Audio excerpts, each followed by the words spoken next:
Hello and welcome to My Karate, My Life. I'm Chrissie Howard. This podcast is a space for stories, lessons and reflections from a lifetime of karate.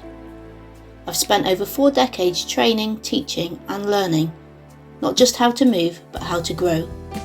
And through that time I've come to realise that karate is never just about technique, it's about who you become along the way.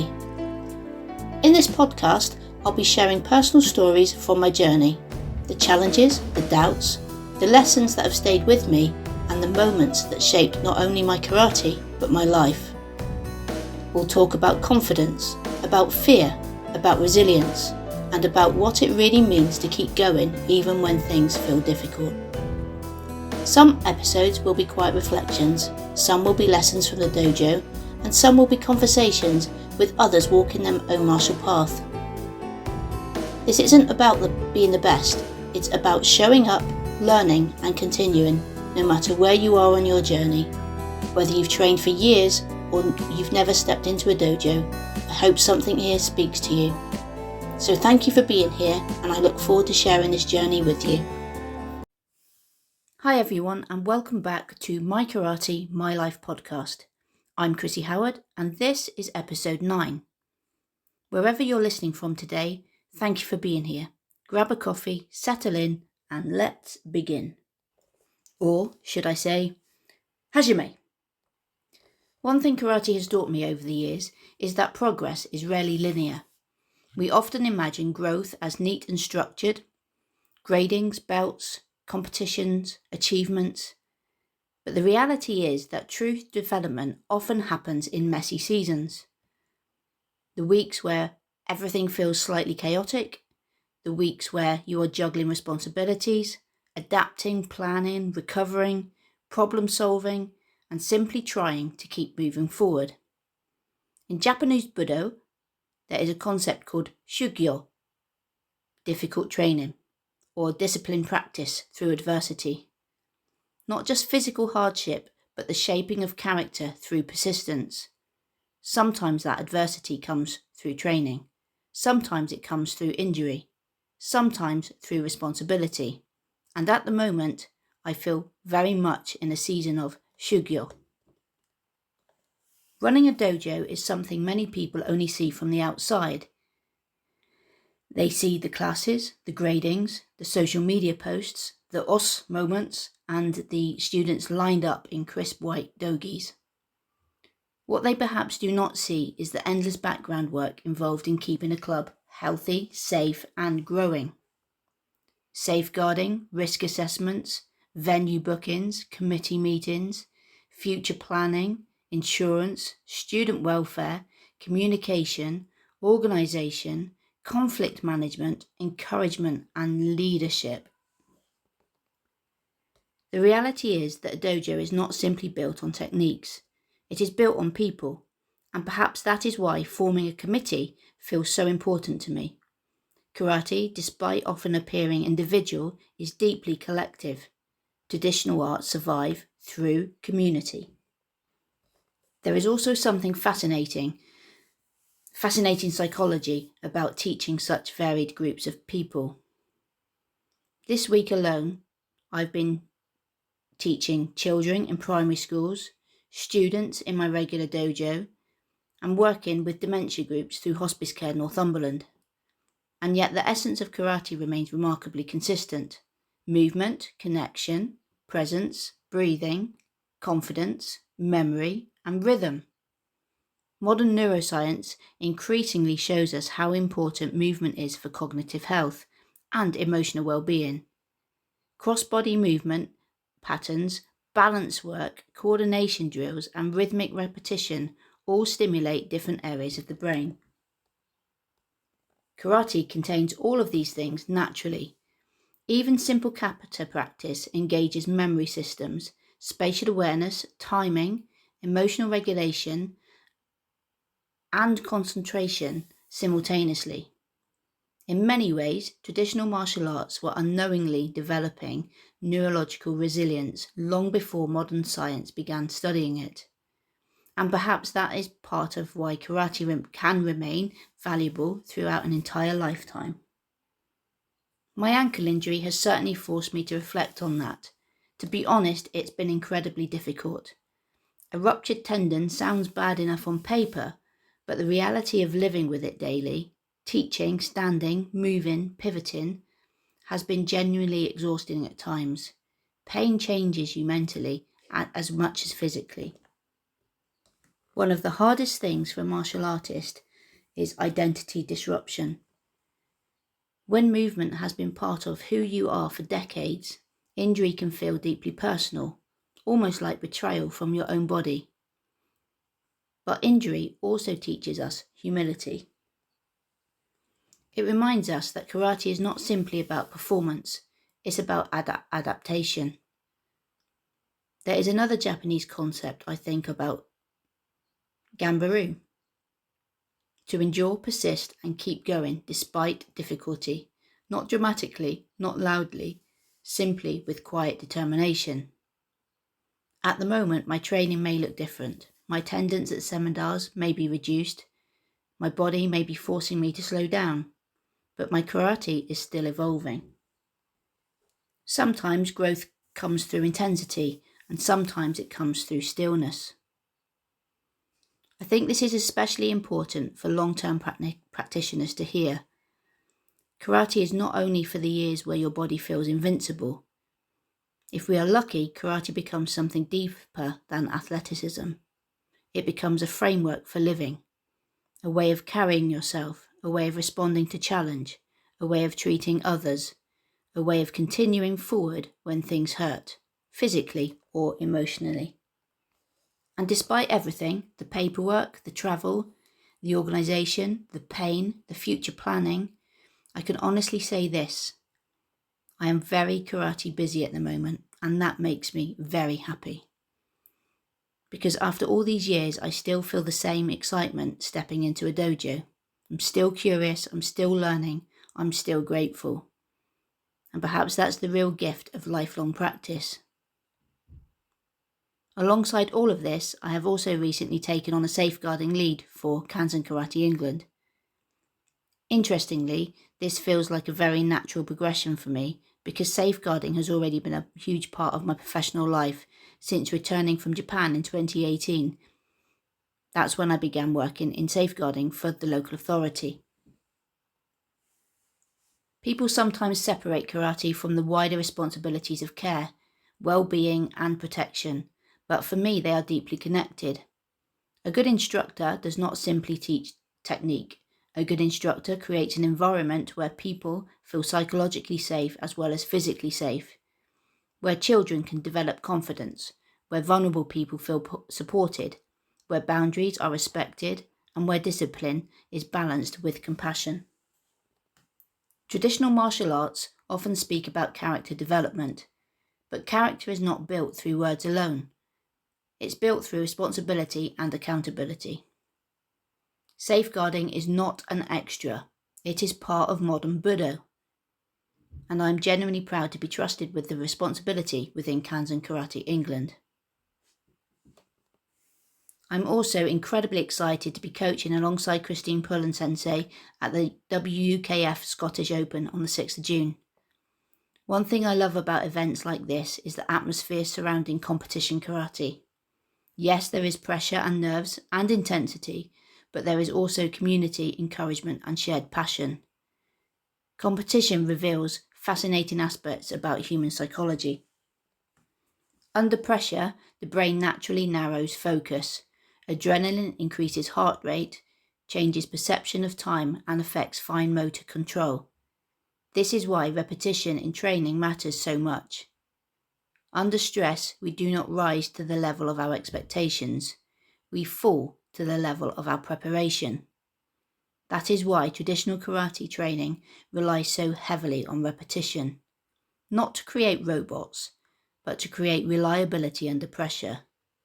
And as coaches, part of our role is helping students regulate emotion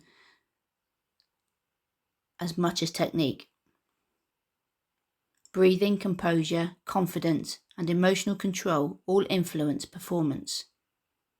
In many ways, good coaching is simply helping someone believe in the work they have already done. There is also something quite beautiful about still being involved in all these different aspects of karate after so many decades. Teaching, coaching, safeguarding, learning, supporting, growing communities. Karate evolves as we evolve. In younger years, perhaps it was more about proving myself. Later, perhaps it becomes more about service. Speaking about the Scottish Open has made me reflect on a recent competition I attended with some of my own students. It was their very first competition. They're still fairly new to karate and are aged just 10, 11 and 12. I was genuinely excited for them. I was also quietly worried for them too. Not because I doubted their ability, but because I understand the emotional landscape surrounding competition, the build-up, the anticipation, the adrenaline, and of course the waiting around, the sensory overload, the pressure, the hope, the fear of making mistakes, and then afterwards the processing of it all. Having been away from the competition circuit for a while, I was reminded very quickly of the enormous weight many young athletes carry on their shoulders. The pressure to do well, the desire to impress, the fear of disappointing others, the silent comparison with other children, the intensity of simply stepping onto the mat for the very first time. For adults, competitions are demanding enough. For children whose nervous systems are emotional regulation skills are still developing, they can feel enormous.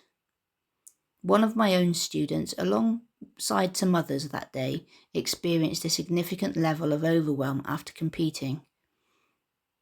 And honestly, I felt for them deeply. The early start, the excitement, the emotional build-up, the unfamiliar environment, and then the disappointment afterwards all seemed to erupt out of my student in particular, all at once. And as instructors often do, I immediately questioned myself. Had I prepared him enough? Had I missed something? Could I have supported him better? The answer realistically was yes, I had prepared him well. But when you genuinely care about children, it's very easy to internalise responsibility for their distress.